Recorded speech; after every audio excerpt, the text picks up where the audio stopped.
conocerle, da mal testimonio. ¿Por qué nosotros supimos que qué es lo que hace escandalizar a una oveja cuando un pastor o un maestro que está enseñando? Su integridad. Cuando tú ves que predica y no vive lo que predica. Cuando tú ves que vive doble moral. Cuando tú ves que dice una cosa y hace otra. Y no es que tú estás buscando enterarte de estas cosas, son cosas que te das cuenta porque te vienen a tu rostro. Tú no puedes... hoy hay congregaciones completas que está ocurriendo esto en muchas congregaciones. Los pastores están ya que de los malos testimonios uno atrás del otro, uno atrás del otro. Entonces la gente que están ahí quieren justificar a esta persona. Y lo que están haciendo es tapándose los ojos para justificarlo. Y se piensa que haciendo eso están haciendo la voluntad de Dios. Y no saben que lo que están es blasfemando a Dios. Porque están honrando a un hombre por encima de lo que dice la Biblia. Eso es imposible, eso tú no lo puedes hacer. Tú tienes que tener la veracidad y la convicción bíblica en tu corazón y la integridad tú misma y la pureza de corazón. Que si tú estás en un lugar donde están ocurriendo cosas que la Biblia condena y no se corrigen y tú ves que la corrupción existe y existe y existe y crece, tú tienes una decisión que hacer, que tomar. Tú no puedes quedarte ahí y justificar a un hombre que ya ha dejado su primer amor para que te corrompas tú con él. Porque si tú lees el capítulo 5 de Primera de Corintios, Pablo les dijo a la iglesia: saca al perverso entre vosotros. ¿Por qué eso lo dice? Porque dice que un poco de levadura leuda toda la masa. ¿Por qué? Mira, si tú estás en una congregación y el que está encargado de la congregación, el hombre que Dios ha puesto ahí, tolera pecado, tolera conducta nefasta, cubriéndola con el mensajito del amorcito, con la excusa de que no, que tenemos que amarlo, y es verdad que tenemos que amarlo, pero desde el momento que una persona empieza a conducirse de una manera impía, y tú ves que no quiere someterse, y tú tienes que sacarlo, varón, porque tú corres el peligro de que toda la congregación se te vuelva impía. Porque el problema es cuando esto ocurre, que tú no corriges el pecado que está en la congregación y te pones a decir que la cizaña está en la iglesia, toda la partida de mentiras esa. Entonces, los hermanos que van allí empiezan a imitar la conducta que tú apruebas. Como tú apruebas eso, tú no lo condenas y tú no lo sacas de ahí, los hermanitos que van allí se ponen a imitar eso. Y no solo se corrompe al que tú estás dejando que no sacas, sino ese corrompe a todo el mundo. Por eso tú ves a congregaciones que la moral está en el piso y la conducta de ellos no es conducta cristiana, bíblicamente cristiana. Van al edificio, cantan corito, tocan el cuerno, tocan la trompeta, pero no son cristianos bíblicamente definidos. A esto ha contribuido mucho que se ponen a decir desde el púlpito, a engrandecer la necesidad de congregarse. Han cogido ese pasaje bíblico, lo han elevado a un punto de zapasión, y entonces la relación íntima con Dios, tu lectura de la Biblia, tu tiempo de oración, tu intimidad con Dios, con el Espíritu Santo, lo han disminuido a un valor inferior a la congregación. Entonces la gente, ¿qué es lo que pasa? Que la gente no lee la Biblia. Los cristianos que van a esas congregaciones no leen la Biblia, no saben lo que la Biblia dice, no tienen idea. La única Biblia que oyen es la que le está diciendo ese hombre, que está lleno de error. Entonces ellos se vuelven en el mismo error doctrinal que ese hombre. Y todo el mundo se embarca, todo el mundo completo, porque tú no quieres, te has creído que si tú te pones a escudriñar mucho las escrituras y a chequear a ver si eso que él le está enseñando es bíblico o no, que eso es como una rebeldía de parte tuya y te hace sentirte mal. Esto es una manipulación, y vergüenza le debe dar a la gente que hace esto, de verdad se lo digo, vergüenza delante de Dios, que estén cogiendo el púlpito para volverse dictadores de los púlpitos y hacerle daño a las ovejas, y no la dejan crecer, no le dicen.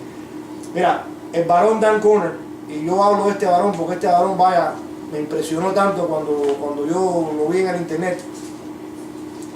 El hincapié de él es: lean la Biblia. Lean la Biblia. Él lo dice, el cristiano necesita información nueva testamentaria. El cristiano necesita saber lo que dice la Biblia.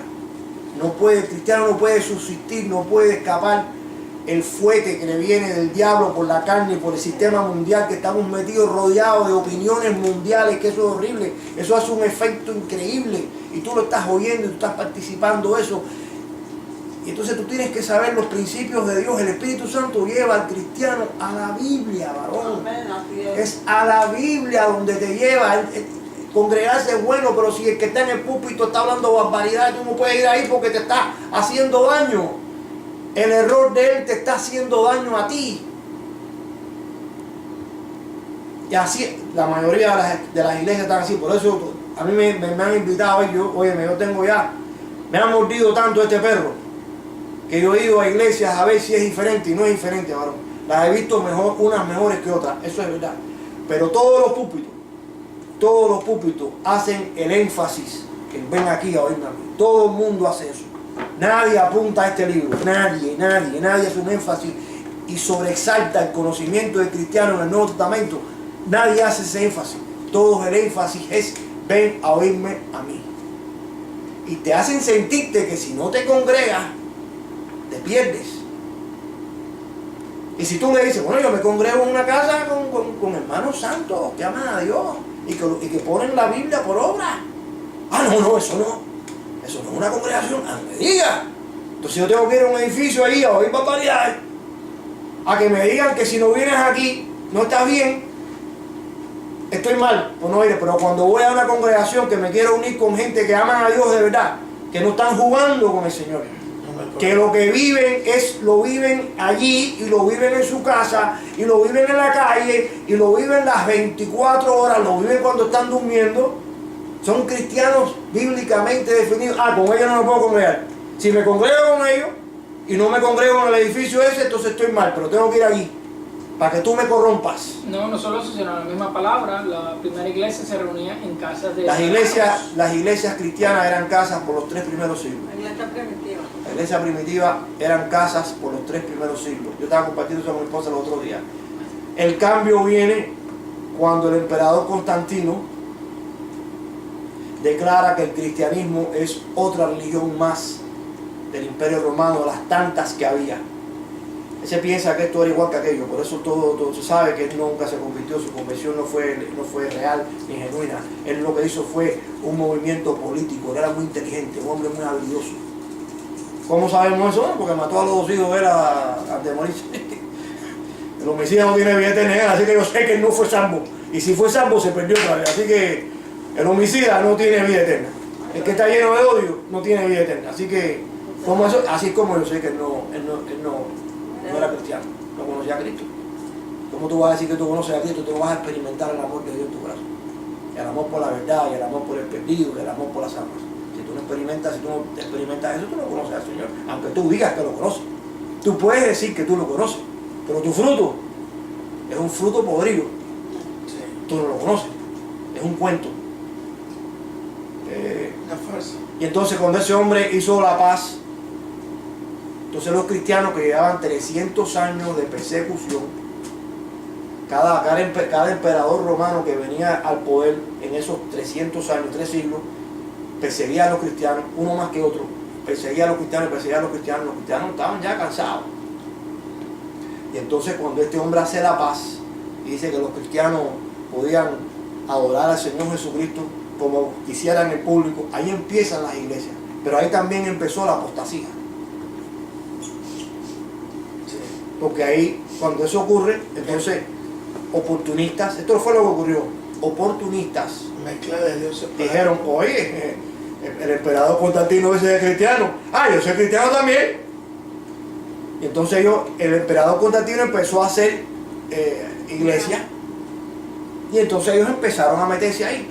Pero en las iglesias que él hizo, un día se alababa a Cristo y otro día se alababa al Dios Sol.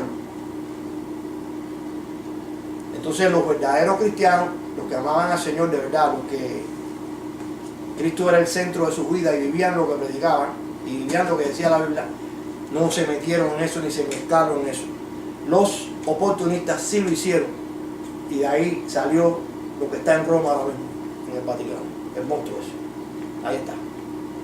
Un cristianismo completamente paganizado. Dios es falso, sí. Dios es falso, entonces cristianizaron. Vieron al dios, ¿cómo se llama? Cupido, ¿cómo es? La Madonna con Cupido en el brazo. Dijeron, ese es María con Jesús. Y vieron otro, y así cristianizaron todos los dioses paganos de Roma, los cristianizaron, le dieron nombres cristianos. No solo eso, ellos usan todavía la pirámide de mucho de la decoración. Sí, eso es. Así que es una mezcla. El logo de oro, También el ojo. Eso. Pero bueno, tienen puesto supuestamente. la cosa es que en los 3 primeros siglos no había un hombre parado en un púlpito dictando. Habían líderes. Sí, porque la iglesia sí manda a poner líderes, hombres que conocen la Biblia y la comparten con los hermanos. Pero tú no te vuelves un bastón de ese hombre. Tú no necesitas a ese hombre como que tú, como que él se vuelve indispensable para ti, como que tú sin él no puedes entender la Biblia.